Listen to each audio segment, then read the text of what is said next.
And now let's go straight to our NBN debate with the Deputy PM and Communications Minister Anthony Albanese and the Opposition's Communications Spokesman Malcolm Turnbull. Gentlemen, welcome. Good to be with you. I'd like us to cover three broad areas tonight: the various costs of your respective NBN policies, the time frame which you expect to be able to deliver those in, and the technologies which will be afforded by your various incarnations of the NBN.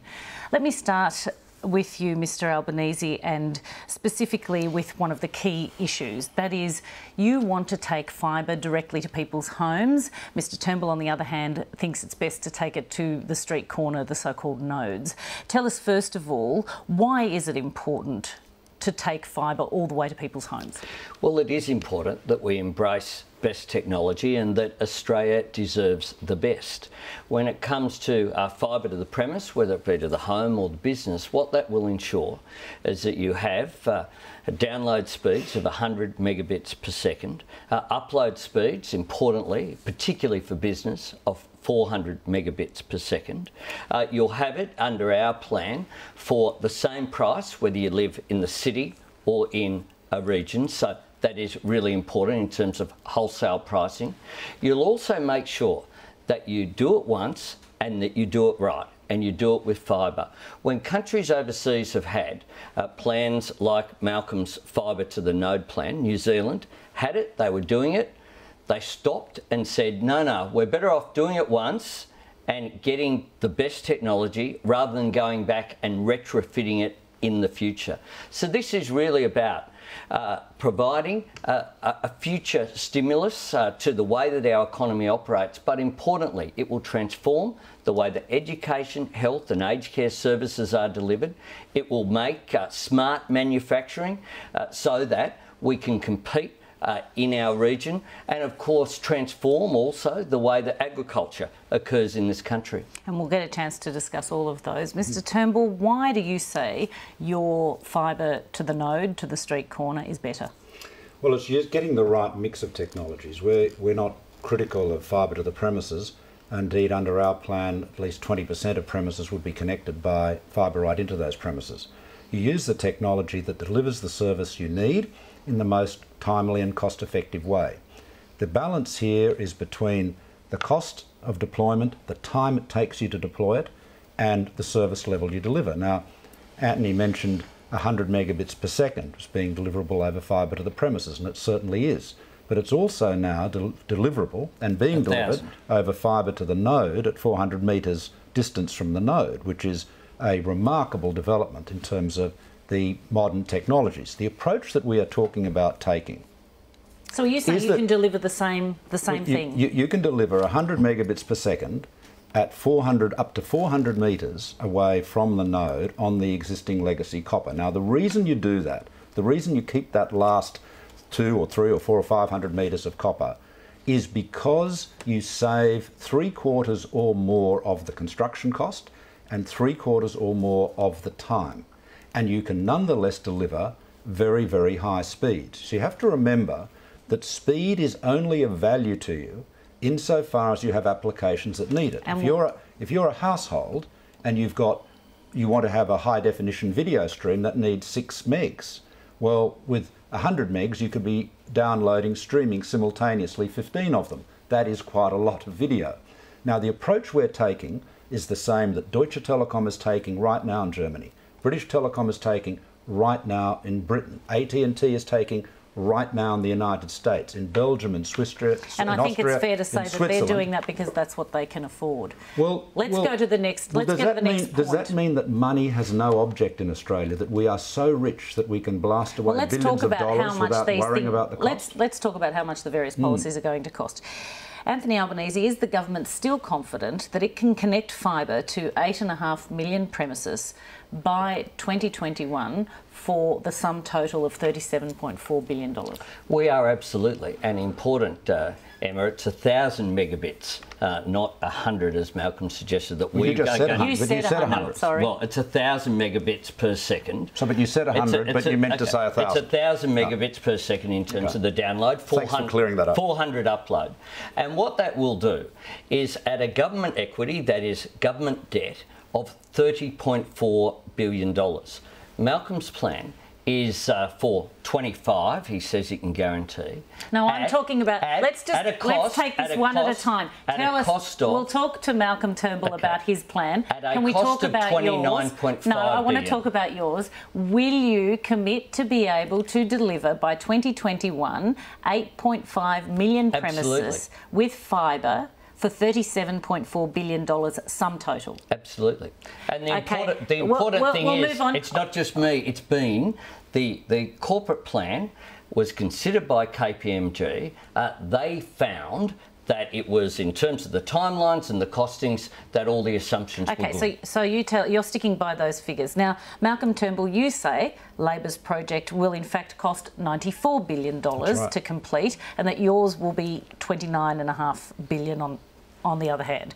Now, where do those figures come from, considering you've had no access to the NBN Co accounts or to its commercial agreements? Well, we have had access to their corporate plan, and we have had access to a financial model for the NBN. You're right, the NBN Co has not been very transparent, and indeed Anthony is sitting on the latest corporate plan, the latest revision of the business plan, and has not released it to the public. Can you answer my direct question, which is where did you get the $94 billion from, first of all? OK, I'll tell you. We changed 4 important assumptions. The NBN Co's business plan has a ridiculously over-optimistic view of its revenues.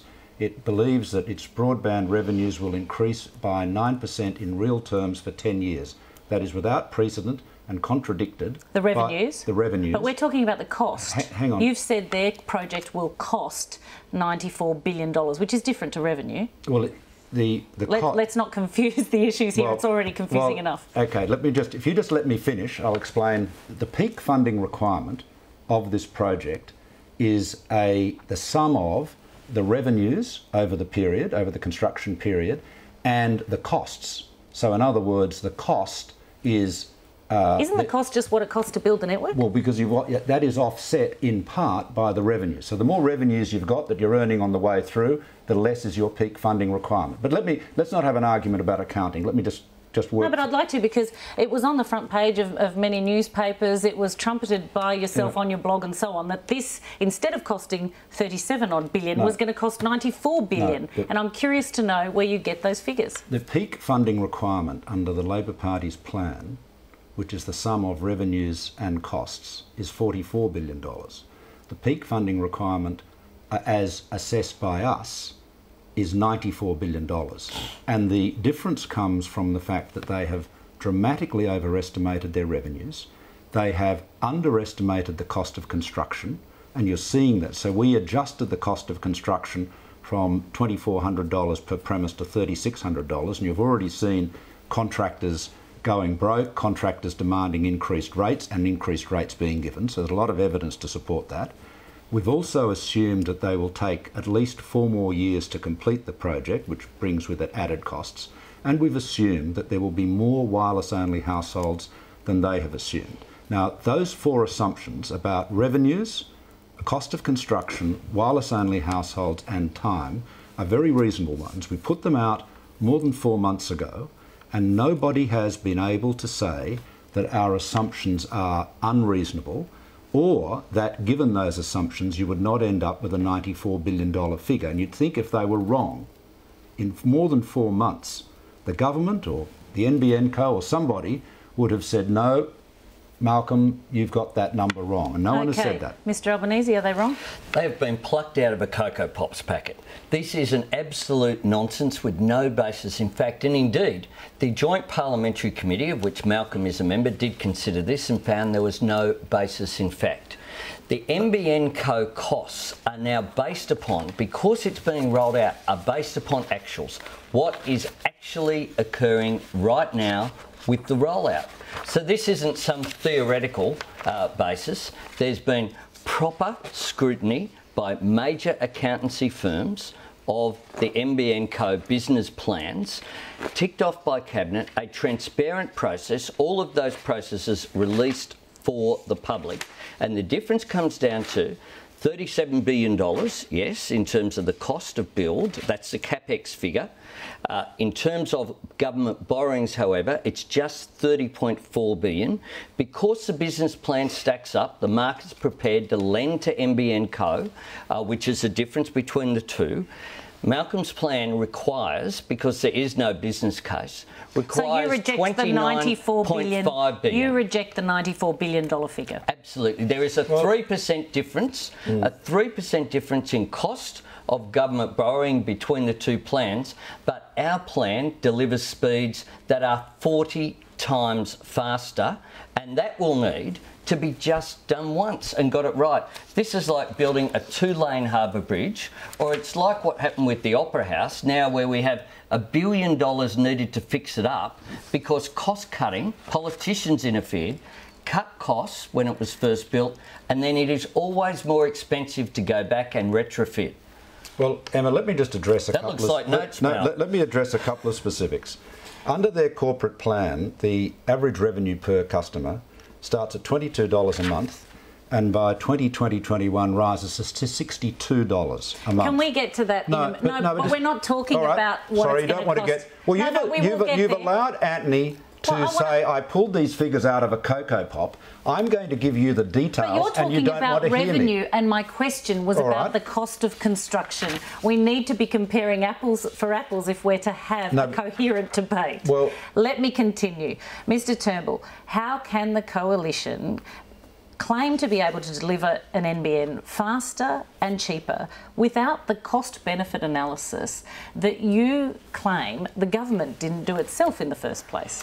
Well, we've done very extensive work on the cost of the different technologies. The reality is that doing fibre to the node is much cheaper because you don't have to dig up every street. But is it still going to be cheaper given what's already underway and the contracts that have already been signed? And do your figures also take account of the fact that you will be having to pay Telstra, presumably, to maintain that extra copper? Well, in preparing for this interview, I know you read our policy very carefully, and you'll see we've assumed and dealt with all of those issues in the 60-page policy we put out 4 months ago, and which the Deputy Prime Minister is saying is equivalent to pulling numbers out of a box of Cocoa Pops. And it shows the lack of regard he has for this important project and for the careful analysis of it that we've done, that he is not able to or prepared to come to grips with any of the details. Mr Albanese, let me put something to you, because you recently said that connection to Labor's NBN was free. But households will be charged to access it, won't they? Of course they will, like you get charged when you use any service. But the connection is free. Malcolm's plan will charge... The connection is free? In terms of to the home, the infrastructure is free. It's delivered, and then you provide... This is it's accessible, but it's not free. No, once you use it, of course, you get charged for a service. But we know now that broadband, NBN, people who are connected up, are being able to access the NBN for prices that are cheaper or the same price as ADSL, up to figures like $29.95 packages. But is that for the full 100 megabits per second or 1,000, sorry? Well, what's interesting, Emma, is that already of those people who are taking up the NBN, 1/3 are taking it up at a speed, because the higher the speed, the higher the price, as you'd expect. This is the market in operation, for a speed that's higher than will be delivered under the copper system being advocated by Malcolm. And with regard to the cost before, I'm not making things up. KPMG, an accountancy firm, have audited the accounts. That is what I'm relying upon, the facts, not just a policy document KPMG with a figure. Audited the accounts. They did not warrant the accuracy of the business plan. They did not. Absolutely. KPMG and other accountancy firms have something to say about this tomorrow. Have looked at the business plan. Well, why don't you produce the latest business plan? It's sitting on your desk. Why don't you produce it? The company gave it to you only a month or so ago. That's not right. They have not produced the final business plan. Oh, I see. You've made them keep the draft stamp on it so you don't have to give it out before the election. They have not produced the final business plan. You've got a time bomb ticking away in that. When they do... You've got a confession from the company that they're failing and you don't want to let the public know. When they do, Malcolm, it will be released publicly as all of these processes have been transparent. Will you be releasing it before the election? Well, if we receive it, it's got to be gone through the cabinet process. Of course, we are now in caretaker mode. Do you have reason to believe they have received it? They have undoubtedly received it, haven't they? No. Oh, you haven't? We have not received the final business plan, no. Oh, well... When you say final business plan, how is that different to the final business plan that was presented in December 2010? Plans are normally done beforehand, aren't they, not during a project? Yes, but there's an annual plan. That's the important thing here, Emma, is that there is more scrutiny and more transparency of this project than there is of. I, as the Minister, am shareholder of a range of organisations, including the Australian Rail Track Corporation, etc. What we receive is an annual report that goes through a process of independent outside assessment. So it's to June 30? Goes through Cabinet. That's right. To June 30? That's right. And we're now August 12th, haven't received it yet? That's right. No, we have not received... Have you got a date for receiving? We have not received...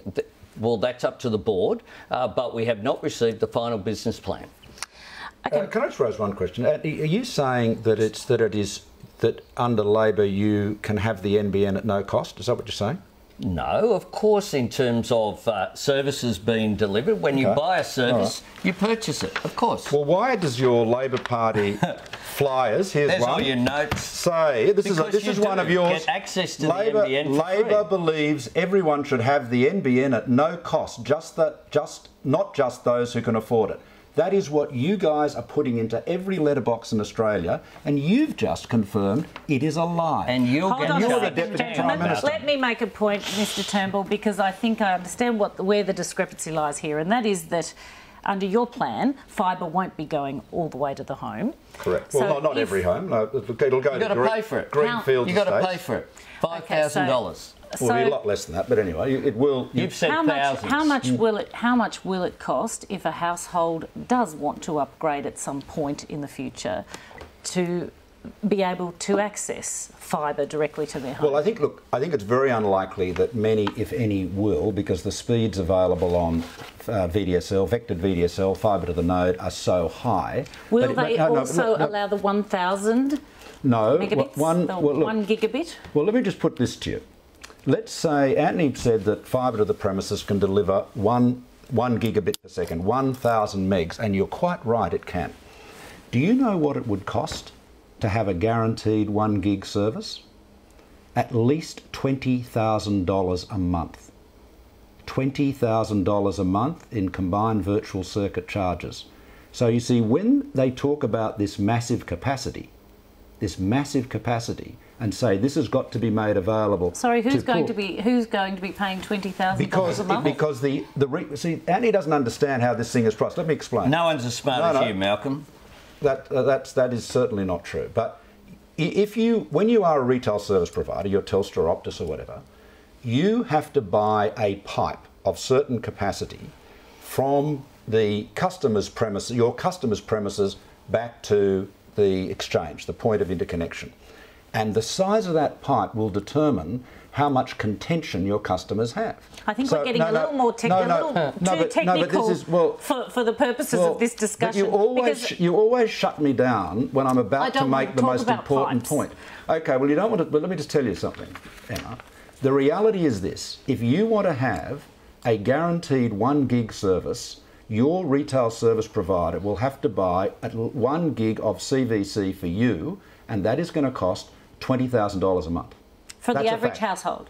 Well, for any household, which is why, by the way, nobody will buy it other than businesses that need a very big pipe. Do you actually know how much a household would have to spend to access 1,000 megabits, 1 gigabit? Well, the market, of course, will determine that. Do you have an estimate? What we're doing here is building the infrastructure, and then the market operates with competition. And what we know is what's the wholesale price for one gigabit? What we know also is that the price comes down over a period of time. And what we know also, when it comes to usage, a year 7, I've got a son in year 7. Are you going to answer my question, first of all? Sorry. The amount of, well, the market will determine these things, Emma. This is not a government-owned monopoly. Doesn't that here. exist in your plans? An indication of what that will cost? The market will determine this, Emma. What we're doing is building the infrastructure. It will go to the home and to the business for free, which is what Mr. Gray's talking about in that pamphlet. It will go to the business and the home for free. Then the market will operate with competition.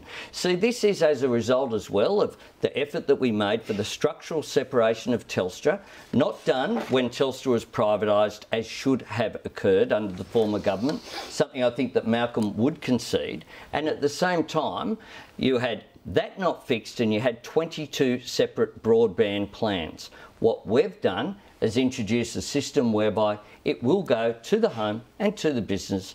Get it right, do it once. Do it with fibre, not with copper. This was a debate for 1910, copper versus iron. It is not a debate in terms of fibre versus copper. Let me put it this way. In 2013. Is it fair to say that the fundamental difference between the two parties' policies is that Labor wants to socialise the infrastructure and the Coalition prefers a user-pay system? No, that's not the case. There is a degree of socialisation in all networks because, you know, everybody pays a price, whether it's a water network or electricity or whatever, and there is a lot of cross-subsidisation. But the big difference is that we believe we can deliver the benefits of very fast broadband much sooner at less cost to the taxpayer and consequently more affordably for customers. Now, can I just pick up on one point? Anthony said the prices are going to come down. Their own business plan says that the average user charge is going to treble. The NBN Co is forecasting that by 2024 it will have revenues double that Deutsche Bank forecasts for the industry. So this is, their forecast is that they are going to soak and soak and soak Australian consumers. They're going to dramatically increase the share of wallet that is going to fix telecoms, and we say that is neither equitable nor, frankly, achievable. Australians already are paying 30% more for broadband than their American cousins and twice as much as people in Europe.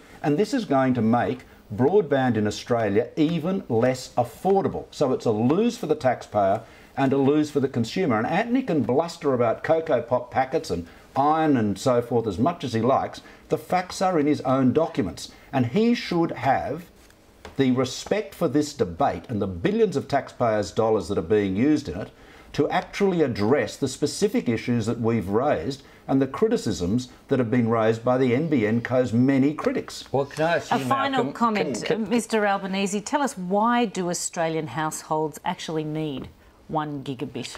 Because it's about what we need just now, but also into the future. As I said, you know, a year 7 student today will need use 6 times the internet usage that they use today by the time they reach year 12.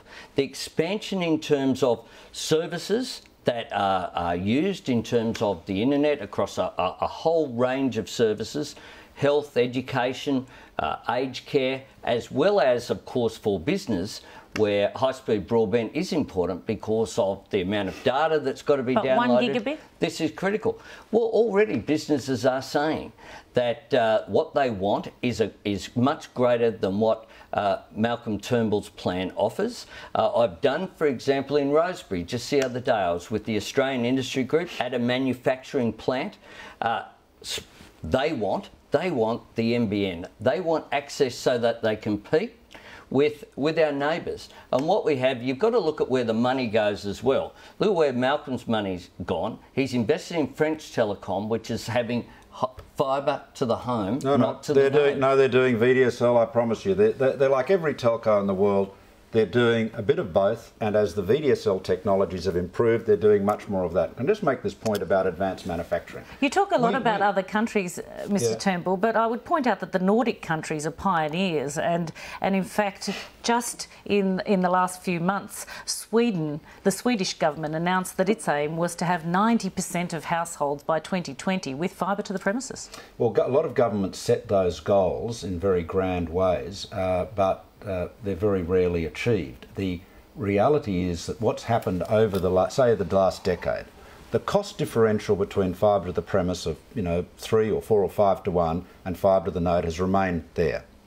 But what's happened is that the speeds that are available over fibre to the node have improved dramatically to the point where, as I said, you can get 100 megs at 400 metres of copper from the node now with vectored VDSL. Now that is literally revolutionary, and that's why Deutsche Telekom is going to do very little fibre to the premise, mostly fibre to the node. British Telecom, which was going to do 25% fibre to the premise, is now only doing 10%, and people are changing the balance. You see, the mistake this government made, the Labor government made, was promising a specific technology. The smarter thing would have been to say, we will make sure that everyone gets very fast broadband as soon as possible, and we will use whatever are the most cost-effective technologies at the time, and that way you don't lock yourself into a technology that turns out to be much more time-consuming to implement and much more expensive to build. And can I just say one point about advanced manufacturing? I agree that businesses like that do need very high bandwidth, and they are exactly the places where you should have very big pipes, fibre into those factories and design centres, but that doesn't mean you need to have it into every house, bed sit, apartment, villa, whatever, all around the country. You've got to be a bit smarter about this, otherwise you end up not getting the jolly thing built, and you take decades, and of course you can run up billions and billions of dollars of unnecessary expense. A very brief final word, Anthony Albanese. A couple of points. One is that copper isn't just about the speed, it's about reliability. And fibre is much more reliable than copper is. Copper has problems so that, for example, delivery of health services, the advice is that if you're about delivering health services, aged care, keeping people in the home for longer, that the NBN will be able to do to transform that, then you need reliability. That's why fibre is critical. Secondly, in terms of cost, it is 30.4 compared with 29.5. A marginal cost difference versus 29.5. A marginal cost difference in terms of government investment, but an enormous difference in terms of capacity. And importantly, this is an investment. It's an investment that will produce a 7% return to government. This isn't like spending something where the money's just gone. It will bring an investment back. And in the 2010 election, Malcolm was very critical of our plan, the fact that it was off budget. If you'd recall that whole debate, that was the centre of it. Oh, it's a rort, it's off budget, and they used chopping off the NBN as savings measures for other policies that they had.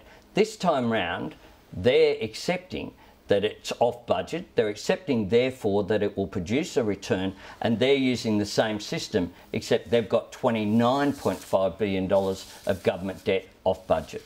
We have to wrap it there, unfortunately. I thank you both so much for coming in this evening. Thank you. Thank you.